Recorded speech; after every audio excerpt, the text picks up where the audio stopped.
Well, I want to start first of just a little background of how I know you. I've Yes. known you since I think I was like 11 or 12. It's been cool to watch because I've watched you become a Mhm. teenager. I saw you and Aaron become a couple as adorable young people and date. And I was at your wedding and stalking Isley from a distance, your sweet baby, via Instagram and the pictures you send me because she's precious. The topic, though, it feels like a hard turn to go into. You asked me and I said, I'll do it. And then we kind of scheduled it. I was like, okay, good. I have a minute to sort of breathe through some of the Ahmaud Arbery stuff and collect my emotions and my thoughts, and then I'll do it, and I'll be very pulled together and ready to speak. You know, I want to speak. It's emotional all the time, but I didn't want to speak with my emotions were like at the surface.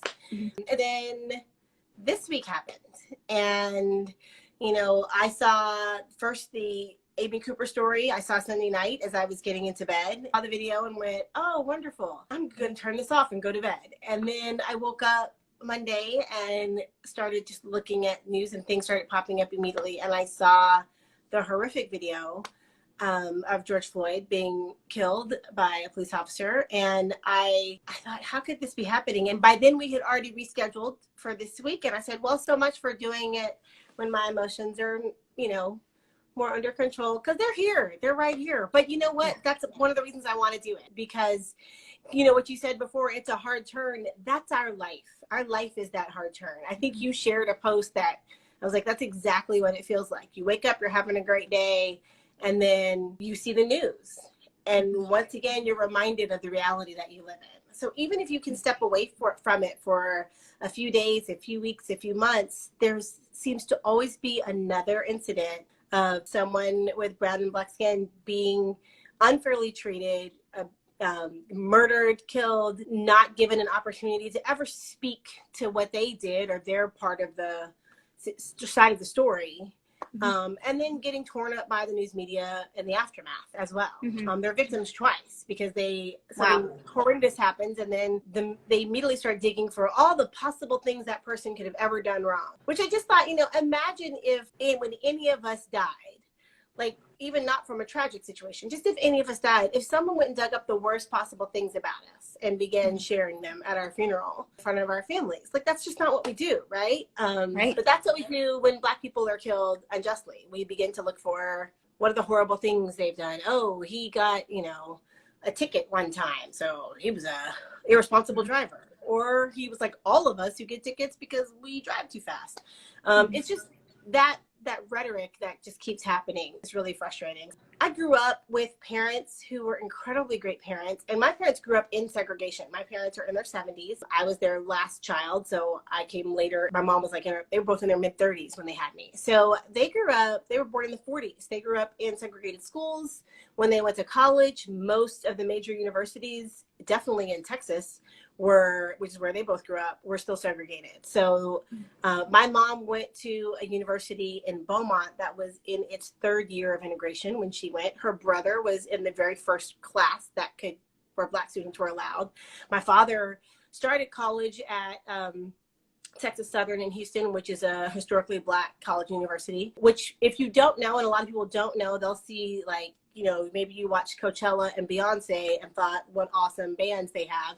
And yeah, we have really awesome bands at historically Black colleges, universities, but the reason they exist is because Black people weren't allowed to go to other universities. They weren't allowed to go to UCLA and UT and all these places for many, many years, for centuries. People look at dates, like we tend to look at dates and think, oh, everything happened that day. Like Emancipation Proclamation, 1863, all the slaves are free. No. Slaves in the South were not free then. The war had to be won, and then even after the war was won, word had to travel. So slaves were still enslaved for several years after the Emancipation Proclamation. The Civil Rights Acts of 64 and 66, people didn't start doing the right thing because those acts got signed by Johnson. There were many, many lawsuits and things that had to happen to actually integrate schools and get people to be able to eat in any restaurant and get rid of colored water fountains and all those things that existed. So my parents grew up in that. I grew up on my mom's stories of not being able to go to the fair except for the one day that they let Black people go. And all the Black people had to go to the fair on the same day, which you can imagine what that was like. And then boycotting the fair.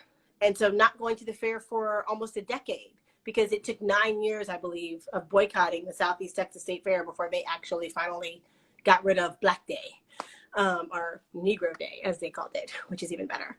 So these are the stories I grew up on, but because that was my parents' experience, when we were being raised, we were being told oftentimes to, things were so much better for us. We could go to any school we wanted. We could go to any college we wanted. We could eat anywhere. We weren't having any of those segregation era experiences in our childhood. So a lot of their conversation with us was, take advantage of every opportunity. You guys now have this world open to you that we didn't have. But don't talk about, like, things aren't still great. There's still a lot of stuff. There's still racism. There's still people out there that are going to hate you, and there's still ugliness. But we're not going to talk about it unless it's just us.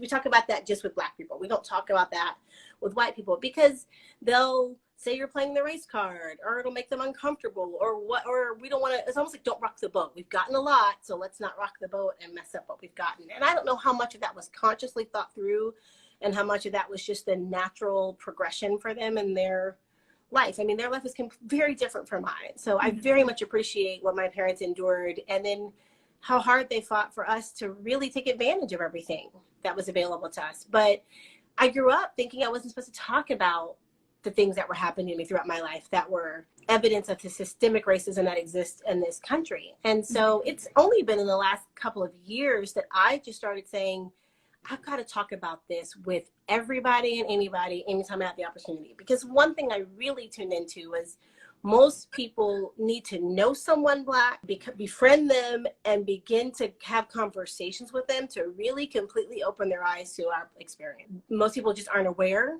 And unless they happen to grow up in like a Black neighborhood or go to Black schools for a long periods of time, which is a very rare thing. It happens, but it doesn't happen a lot. Most people don't really understand that we still experience racism all the time. I mean, you asked me last time, like my first, one of my childhood memories of racism. And I shared with you then, I was 6 years old waiting in line for the school bus. A kindergartner cut in front of me and I was a first grader, so I wasn't having it. And said, hey, dude, you cut, or whatever you said back in the 80s. I don't think it was dude. And he said, and he turned around to me and told me to shut up, nigger. Like that was the response from a 5-year-old boy. That was my first time being called that. I had not heard that word. I went home but I knew immediately. It's crazy how I don't remember having heard that word before that.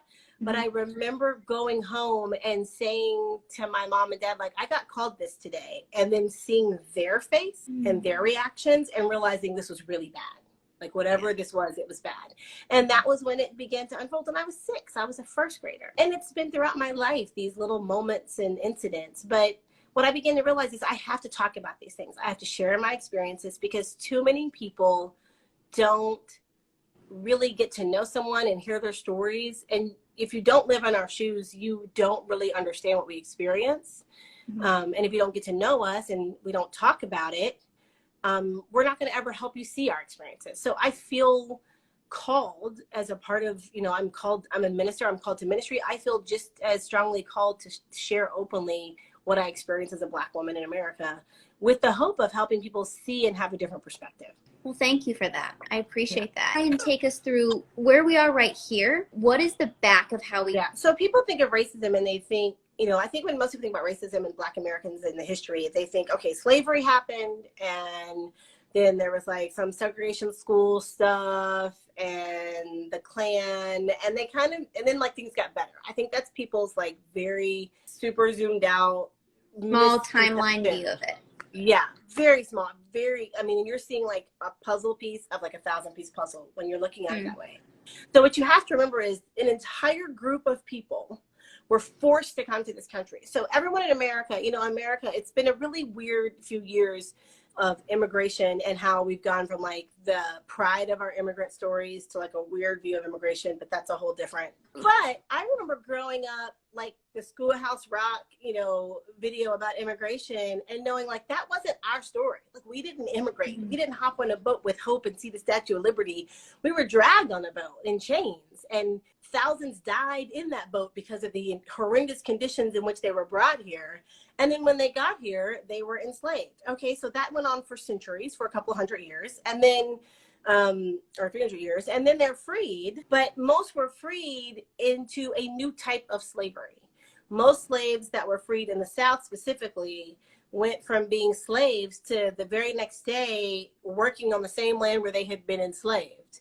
And they were sharecroppers, but they didn't get paid. They got like credit in like the store that was owned by the same master that used to own them, with prices controlled by that master. And they were basically put in a situation where they could never earn money and like really be free. They were constantly living on this debt situation. Laws were written, you know, after there was a very brief period of after the Civil War where they put Black people into government positions and tried to like even things out. But when Reconstruction ended, the South, that's when Jim Crow laws started being written. And those were laws that were specifically written to prevent Black people from owning property, to prevent them from owning businesses, to prevent them from having loans, to limit and basically not allow them to gain power or wealth. They were intentional. They were very cleverly written often, and they were very blatant. If you go back, you can Google Jim Crow laws. I mean, some of them are just horrific. You read them now and you go, how was this ever okay? But it was allowed, and it was their way of getting around, okay, we freed them, but we're going to still keep them in what is de facto slavery, even if it's not legal anymore. And then that pours into, you have to think about, like, if a white family immigrated here and had nothing, they still had the opportunity to work somewhere, to save money. If they finally were able to save some money and wanted to buy some land, they could go buy land. Mm-hmm. Blacks were not allowed to buy land in many, many places often. If they did finally get land, laws would be written where they could take the land from them without having to ever pay them for it. They could just take it and say they were using it for government purposes, or the betterment of the city. Those laws still happen. That still happens in cities all the time. When a city wants to build a new stadium for a football team or that, they don't build it in the rich neighborhood. They build it in the impoverished, usually predominantly minority neighborhoods, and those people all get the boot. And even if they give them a check, the check is not the home that they owned outright because they've lived there for 40 years and they don't have a mortgage anymore, is now being that home. Now they get a check that they can't buy a home of equal value anywhere else in the city because things have changed. Mm-hmm. So you're talking about decades and centuries of not being allowed to accrue wealth, not being allowed to be educated properly. When we did have schools, they had inferior education, inferior textbooks. We would get the old textbooks to the Black schools that the white schools were done with that were 10 years out of date or more. Limited numbers were able to become professionals, to have any sort of positions of power, doctors, lawyers. There's always stories, and it's wonderful to see the triumphs of the stories of my people. I'm incredibly proud of Black people and that did overcome those obstacles and did it, but it was very small numbers. So, you know, when you look at medical things, I talked about this with you last week. So when you go to the doctor and you do your checkup for your baby, that standard that exists for baby's height and weight and measurements, that standard was a study that was done with only white babies. So the standard of what's healthy for a baby was completely determined by one race of children. So, you know, my kids are, you know, just for the record, Black people tend to be taller and really good athletes because our people were bred in slavery to be strong. If you don't know that. I didn't know that. So in slave times, they would put the strongest men with the strongest women because they were trying to create a product. They wanted the strongest slaves to work the fields. So it's so inhumane. It sounds like so when people now are like, oh, it's not fair that Black people dominate on the basketball court and they're all like, they're so scary because they're tall. Yeah, that's because we were bred like horses to get the strongest one. So it's not a legacy that we were striving for. It's the direct result of that same slavery that our ancestors experienced. But we also, you know, we're at the 95th percentile on all those scales because my kids are super tall because my husband's 6'5". When my baby gets a rash and I go Google it to see the rash, the pictures on the web are always pictures of white-skinned babies on the web. My brown-skinned children's rash doesn't look like your white-skinned child's rash, but I have to struggle to find a brown-skinned child's rash. My kids, Faith's first year at a school, we got like the dreaded note for parents that someone in the school had lice. And I don't know, like we reacted to lice probably almost more extreme than I've reacted to COVID. When I hear lice, I'm like, how can there be lice? I never had lice growing up, so it freaked me out. But I remember, like, my sister's a pediatrician. I told her, I was like, I don't know, like, I can't find any pictures of what lice look like in black hair. Like, how do I don't know what to look for, because I'm looking at pictures and all the pictures are showing me white hair with lice, and it doesn't look the same. So help me. These are the things that we constantly experience. It's not we don't have an equal setup. When Serena Williams had her baby a couple of years ago, it made big news, and finally made big news, although it had been in the news before that, but not everyone noticed until a celebrity experienced it. So I was grateful that she shared her story. But Black women are experiencing an insanely high infant mortality rate. Like women dying in childbirth in a way that like usually is associated with like a third world country, because we don't get the same medical care.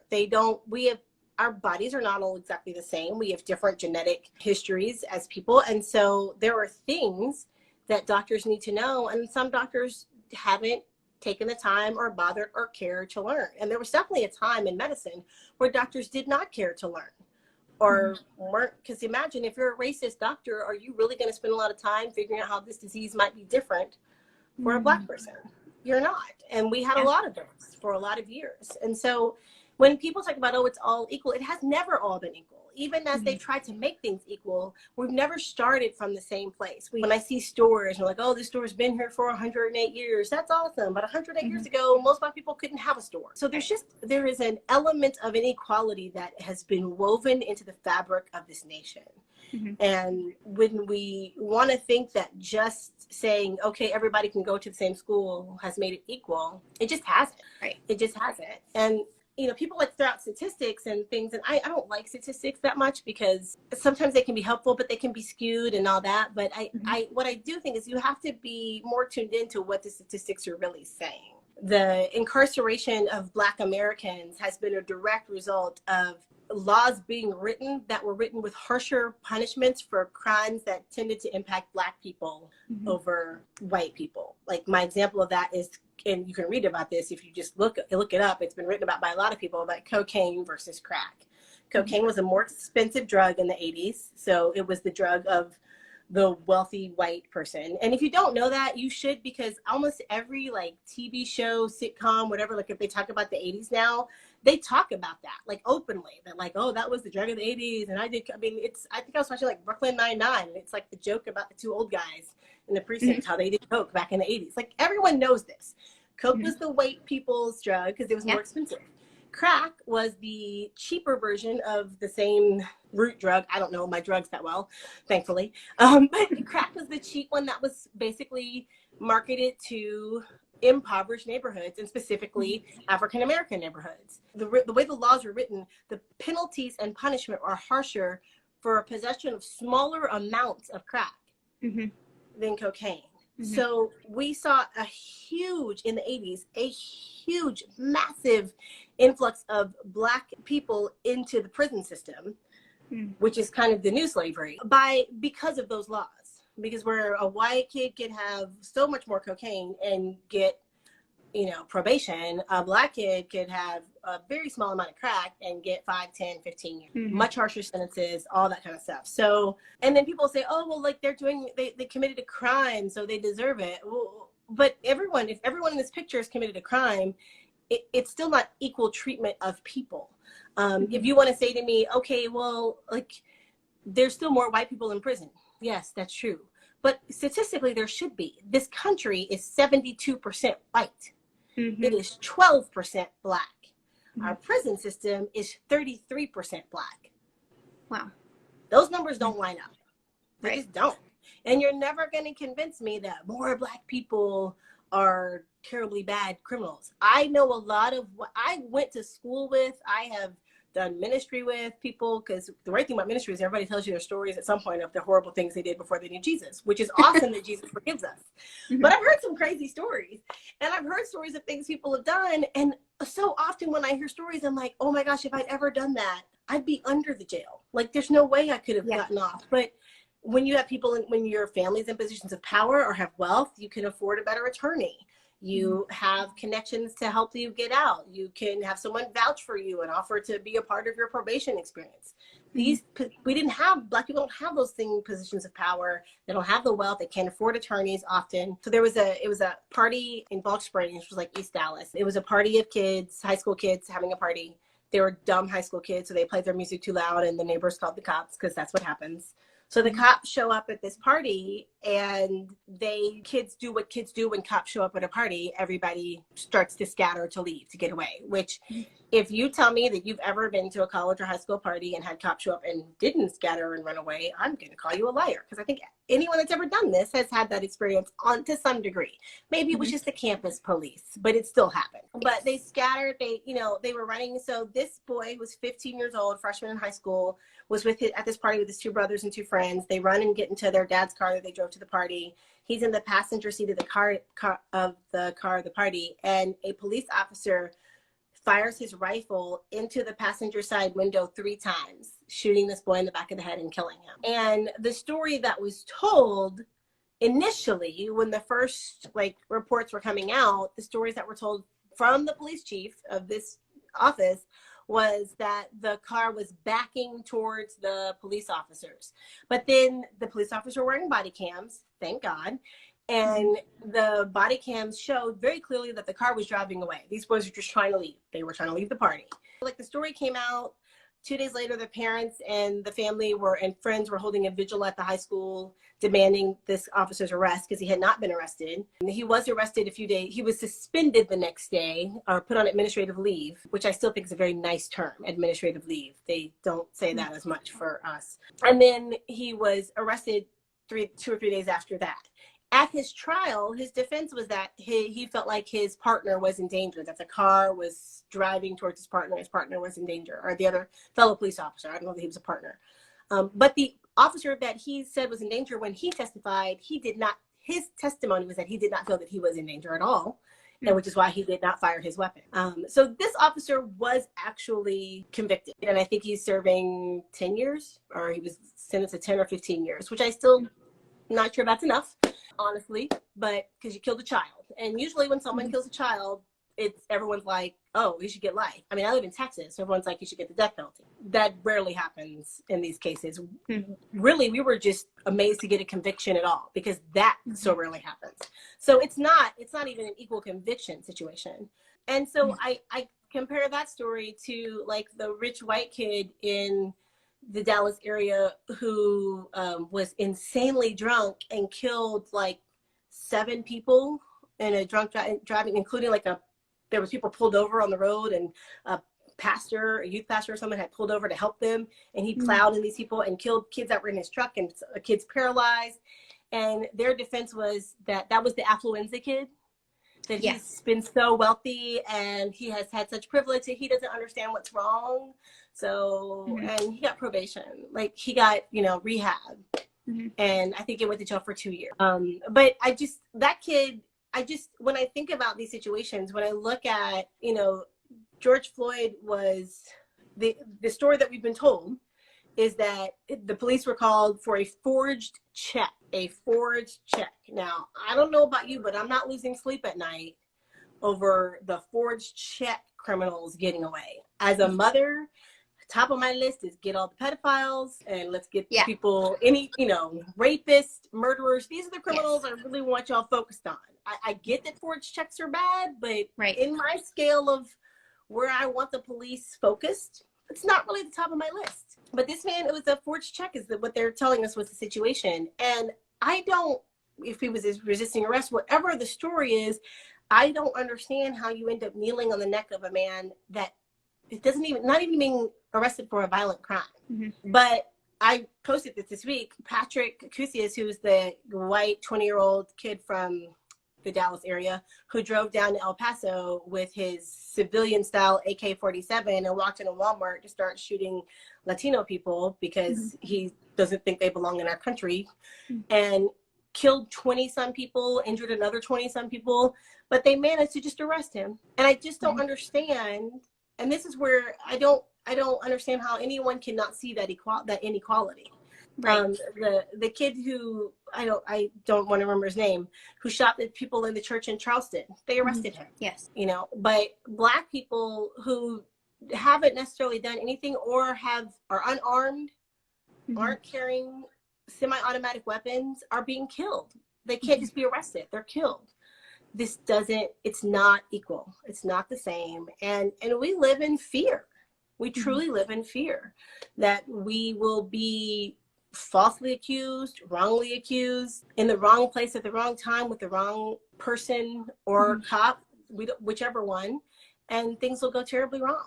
Even like the living in fear of like the conversations that your parents had with you and the ones that you have with your son Sean are different than white people. For me, I've never been told other than like, hey, if a cop pulls you over, like keep your stuff in the glove compartment. That was the extent of what I was told. So what kind of conversations for those who are white tuning in is the difference that you guys are having in your home? What I remember is being a freshman in high school and going to the mall was like the thing you did because you didn't have a car. Your parents dropped you at the mall and just hang out and, you know, go check out the latest gear at Contempo Casual. And I just remember, or Structure. Remember Structure?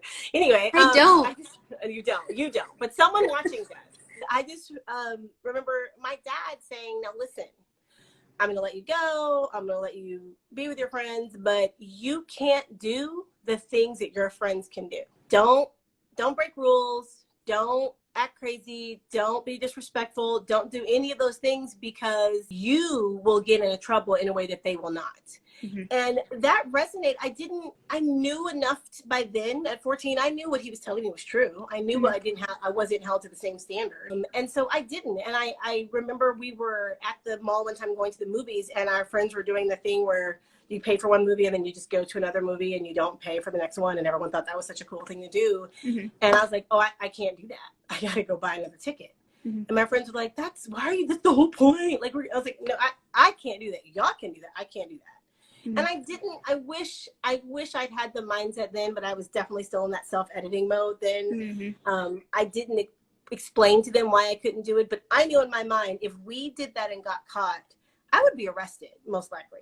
I wouldn't just get a talking to. I have a great, wonderful friend who's been like a mentor and loved in our family. And she told me a story. It was after one of these killings, and she adores my children and my children love her. But she told me a story of one of her children in high school, like being out in a field somewhere with a bunch of kids drinking and the cops showing up and how they all ran and how the cops just kind of gathered them all up and caught them because they were running in a field and there was nowhere to go, and called all their parents, and the parents all drove out to the field, and the cop gave them all a stern talking to about why you don't run from police and how that's not safe and all that.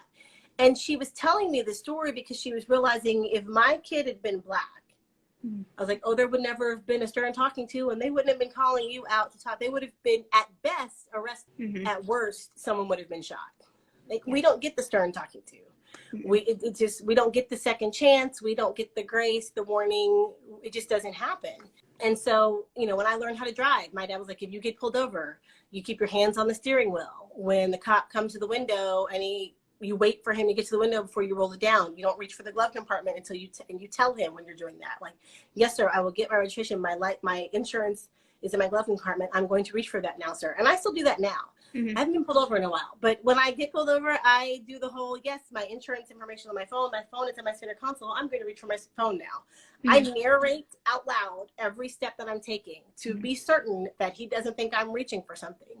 Because when a cop pulls me over and comes to my window, his hand is on his holster every time. Now, I know that for police officers, I've had friends that are police officers. I know that that's one of the most vulnerable positions for police officers. A lot of times some of the most injuries happen for police officers in traffic stops. That walk from their car to the car is a vulnerable time, but it's a vulnerable time for a Black person, even more so, because we don't know which cop we're getting. And that's our reality.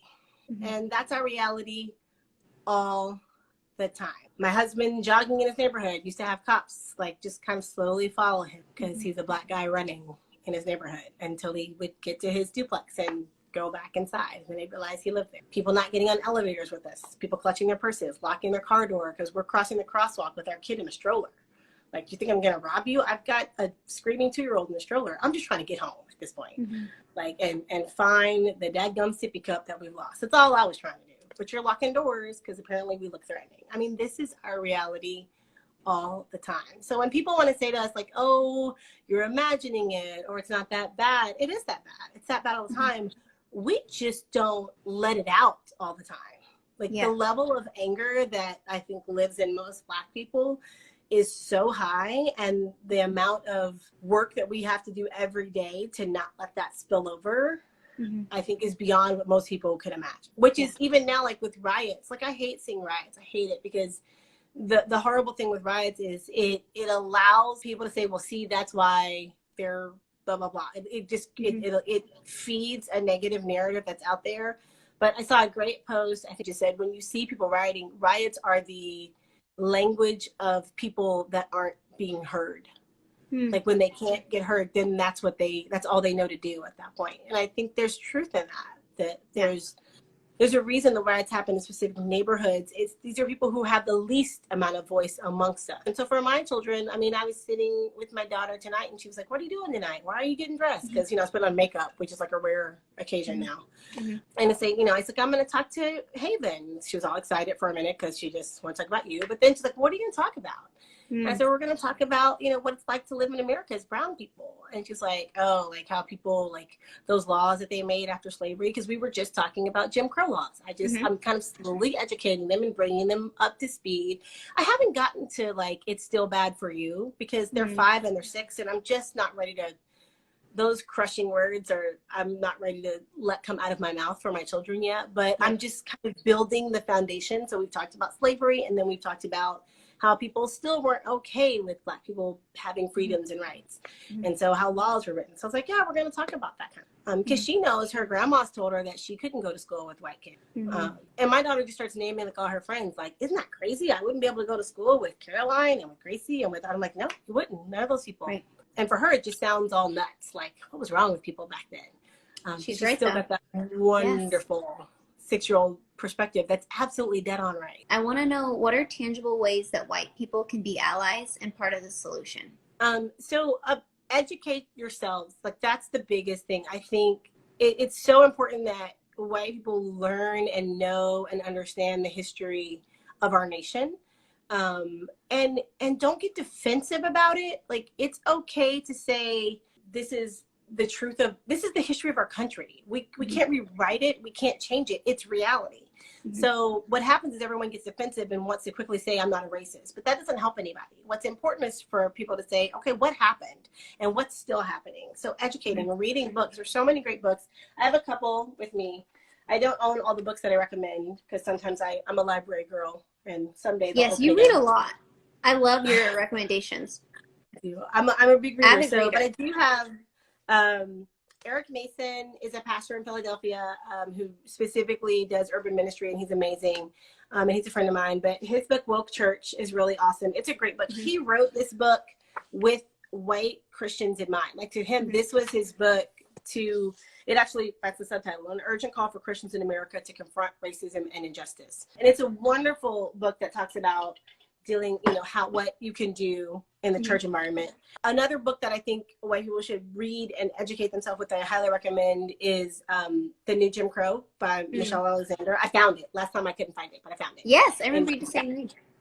I was like, I have it. This is a great one. There's Just Mercy, which they just made a movie about with Michael B. Jordan. So, doesn't hurt to watch it either way. You're winning. But Just Mercy is another great look at. Both of those kind of talk about the justice system and how the justice system is working, and the systemic racism in the justice system. There's great things to, if you're not readers, I said this last time, watch movies. Watch Just Mercy. Watch 13th. Ava DuVernay's documentary. Watch When They See Us, Ava DuVernay's movie. I think both of those two are on Netflix. Podcast Truth's Table or Pass the Mic are two great podcasts. Truth's Table typically are Black women, so I really like theirs. But they're both they're constantly talking about, they're Black people talking about what it's like to be Black in America. They're the Truth's Table women, they're Christian women, so they're weaving in the church and all that stuff as well, which I love. Be the Bridge. Latasha Morrison's organization that she came up with, I follow him. It's at Be a Bridge Builder, I think, is the Instagram. They actually have like I think it's called like Whiteness 101 that you can do, that kind of helps you see like white privilege and kind of understand that terminology and what it really is, and that you have it, whether you think you have it or not. Those are all great resources. So listen or read or watch, but inform yourself. Watch Selma. I mean, watch any of these great films that really help you understand like what people have walked through and what's happened and what continues to happen. The other thing that I make friends with people of color, please, like real friends. Be intentional about it. Go find them. If you're like, oh, I don't have any like Black people in the places where I am, well, then go to new places. I mean, and meet some, because we're out there and a lot of us are really friendly. I mean, I can't know any race is all friendly, but a lot of us are real friendly and we like to be friends. But make friends with people and like be in their lives. If you're raising children, I think it's incredibly important that your children see that you have friends of different races. Your friends don't all look just like you, because that teaches them that their friends shouldn't all look just like them for life. If you're raising children, you need to have books in your home that have characters that are of color. Books that specifically address racism, but also just fun books with fun characters that look different from the way they look. I'm a mom with kid books are my thing. So Colorful is a great book that actually talks about race for little kids. Dorena Williamson is amazing. And she has a whole series. She is graceful and thoughtful. And they're all like about like being a good neighbor, discovering unique gifts in each of us, discovering like God's intention to make us all different colors. When God Made You is another great, cute, sweet. This is a beautiful book. Like the art in this book blows my mind. I love this book. And this book isn't even about race specifically. It's just the main character happens to be Black, and it's about God making you. We're big fans of hair love right now in this house. My daughter is constantly wanting the different hairstyles. So this has been a fun summer challenge for me because they go through a lot in this book. There's a lot of hairstyles. A lot of pages. Work for mama. Yeah. A lot of different looks, but it's another sweet one that's just a sweet book about a family. I Am Enough by Grace Byers, which is an awesome book. She's half Black, half white, so she grew up mixed race, which is a whole different experience. And can I just say to that, like, if you have mixed race friends, don't assume that you know what they relate to or who they are. They are Black and they are white. They have a Black parent and a white parent, and they maybe lean towards one more than the other or hang with one more than the other, but they have their own unique experience that is incredibly challenging. I have cousins that are mixed race. It's really hard. Sometimes I think in times like this, it's really easy for their white friends to just kind of lean to their white side. Like, well, she's fine because she's more white than Black. It's not more. They're walking this crazy line between the two, and it's incredibly hard. So they need all the same love and care that we need. So that's a great I think point. my cousin's watching. Ada Twist Scientist, super cute, fun, just a cute Black girl who likes science, and it's got fun rhymes, and my kids love it. Counting on Catherine. This is a picture book about Katherine Johnson from the Hidden Figures movie, who was huge in the space NASA. She did all the big math. Human computer. Yes. So there's a lot of stuff out there, but just put these books on your shelves. Let your kids see these movies. Let them watch. There's so many great movies and shows now with kids of different races that are coming on. And, sometimes we get nostalgic and we want to just do the books we read or show them the shows we liked. But look at the books you read and the shows you like. If they're all just white people, now you're going to have to just venture into something new. Yeah, but we've got to I love that. And you're not going to plug this for yourself, but you sell these books. I've gotten them from you. Oh, I sell some. People need to DM you about these. I'll post them on my stories, but if they want to buy them, they should buy them through you. I do sell some. Some of these are not mine, but I do sell.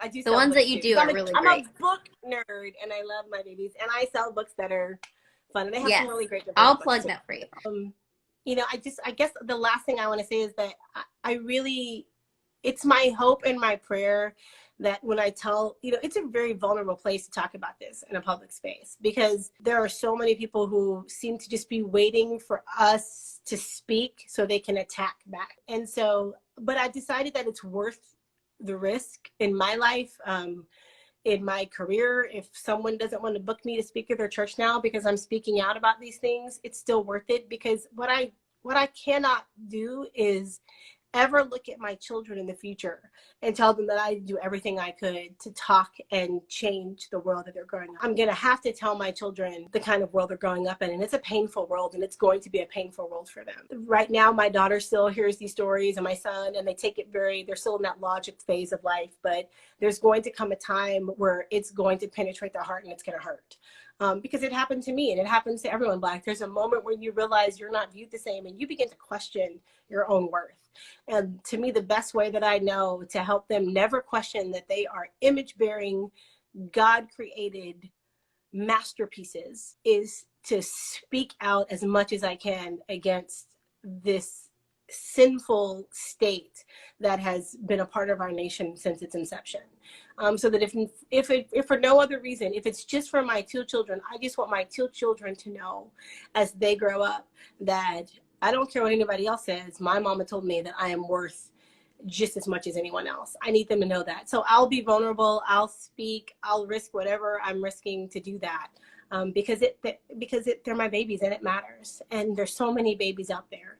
And if you don't want to listen to anything else, I mean, just hear the hearts of a lot of Black mothers out there who are living in fear for their children every day. And we live with a fear that white mothers don't live with. We live with all the fears you live with, and then we get to layer on top of that fear, the fear that someone one day is going to mistake our children for a criminal, or our children are just going to do something stupid when they're teenagers, like all of us did, but do it in front of the wrong person who's not going to even give them a chance to be held accountable for it. It's just going to take their life. So if you are struggling to hear our voices, I'm just going to ask you to hear our hearts and search your own heart. And what does it take away from you to give the benefit of the doubt to this being true? It doesn't take anything away from you to explore the possibility that maybe this is really happening in this world.